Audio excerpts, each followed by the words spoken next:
la novedad del Evangelio de Jesucristo, la novedad de su sacerdocio, es lo que hoy la palabra de Dios nos hace meditar, reflexionar.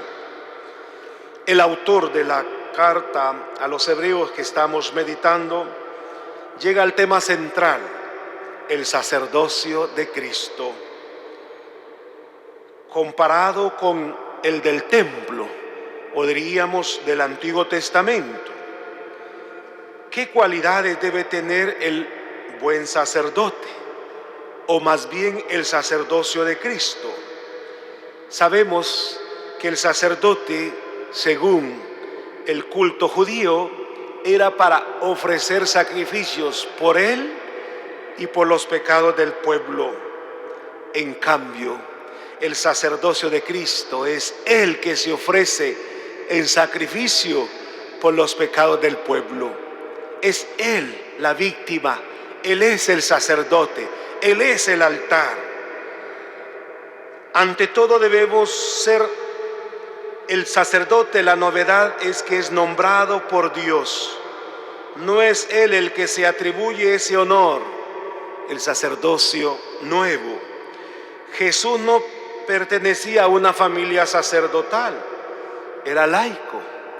Él nunca se llamó a sí mismo sumo sacerdote, pero la comunidad cristiana sí, como hoy lo escuchamos, porque a nadie más que a Él había dicho Dios: tú eres mi hijo, tú eres sacerdote eterno, según el rito de Melquisedec.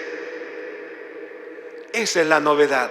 Jesucristo es el sumo y eterno sacerdote por identidad, por voluntad del Padre, al ser hijo. Y este hijo aprende en el dolor y en el sacrificio a obedecer. Y no ofrece sacrificio, Él se ofrece como sacrificio. A pesar de ser hijo, aprendió sufriendo a obedecer. Tenemos un sacerdote que ha experimentado el dolor, como nosotros, hasta la muerte. Y por eso es capaz de compadecerse, de comprendernos, de ser puente entre nosotros y Dios. Se abre esa novedad del cielo nuevo y de la tierra nueva, porque Él hace nuevo todas las cosas. De ahí que debemos alegrarnos nosotros por esa parte.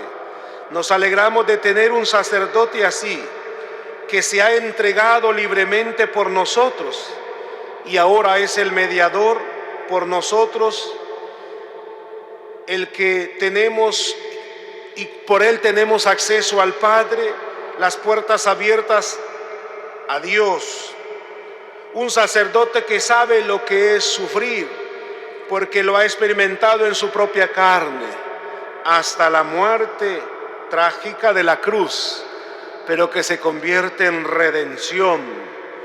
Un sacerdote que se ha solidarizado con nuestra condición humana hasta lo más profundo.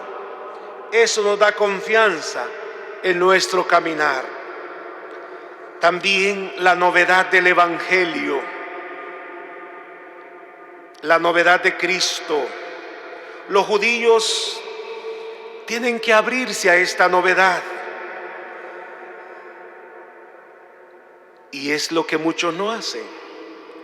Los argumentos de por qué los discípulos de Juan y los discípulos de los fariseos ayunan y tus discípulos no ayunan.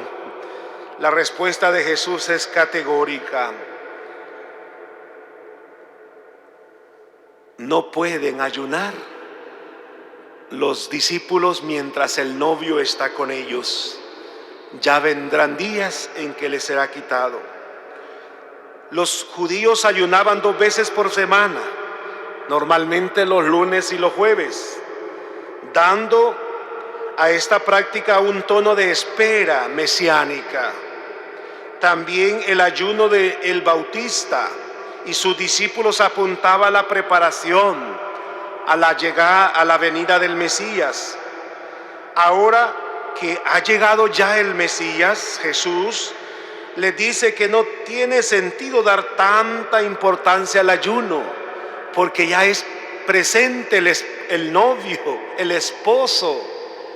El Mesías ya está presente, y si esa categoría tenía ese sentido de espera, de preparación, ya está entre nosotros. Jesús usa estas comparaciones muy sencillas y profundas para presentarse a sí mismo como el esposo, como el Mesías, como el enviado, como el Hijo de Dios.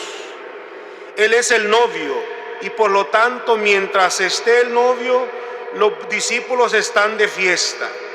Ya vendrá el tiempo de su ausencia, y entonces ayunarán en esa ausencia física, vamos a decir, en la espera final de su manifestación.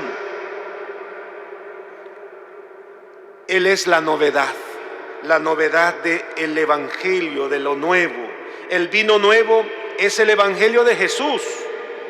Los odres viejos, las instituciones judías y sobre todo la mentalidad de algunos que se han quedado en el pasado. La tradición con minúscula, lo que se ha hecho siempre o como se ha hecho siempre.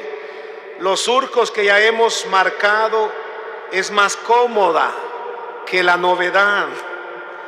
Pero los tiempos mesiánicos exigen la incomodidad del cambio y de la novedad.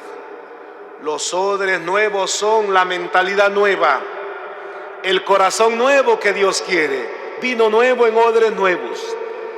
Entonces Jesús, lo primero de su anuncio es la conversión. El reino de Dios está entre ustedes, está cerca. Él es el reino de Dios. Entonces hay que abrirse a esta novedad de Cristo, del Evangelio. Él hace nueva todas las cosas. No podemos tener una mentalidad antigua teniendo la novedad entre nosotros. Es Cristo. Y Él nos llama a una nueva manera de vivir el amor. Ámense los unos a los otros como yo los he amado. El perdón a los enemigos, etcétera. Tantas otras cosas que son novedad y que debemos asumirlas y no quedarnos en antiguas tradiciones que no transforman, que no cambian la vida. Él es el vino nuevo. Él es la doctrina verdadera y renovada para nosotros. Él es el novio y nos invita al banquete. Claro, hay que ayunar, hay que hacer ascesis, pero no el ayuno en un fin en sí mismo, sino para eso, para una transformación interior, para un cambio de vida, para un compartir. De nada me sirve ayunar si no voy a compartir, si no voy a dar, si no voy a darme yo mismo, si no aprendo a darme como Cristo, el sacerdote y la víctima que se entregó por nosotros y entregó su vida. Si en el ayuno no hay una entrega de nosotros, se queda en una práctica externa y no en un fin de transformación de vida nueva en Cristo. Que el vino nuevo esté en odres nuevos. Los odres nuevos somos nosotros. El vino nuevo es el Evangelio, las enseñanzas de Cristo, y no como se aferraban los fariseos y escribas a sus tradiciones y a sus costumbres sin abrirse a Cristo el Mesías. Nosotros sí tenemos que dejarnos interpelar por Él y vivir según el Evangelio. Que así sea.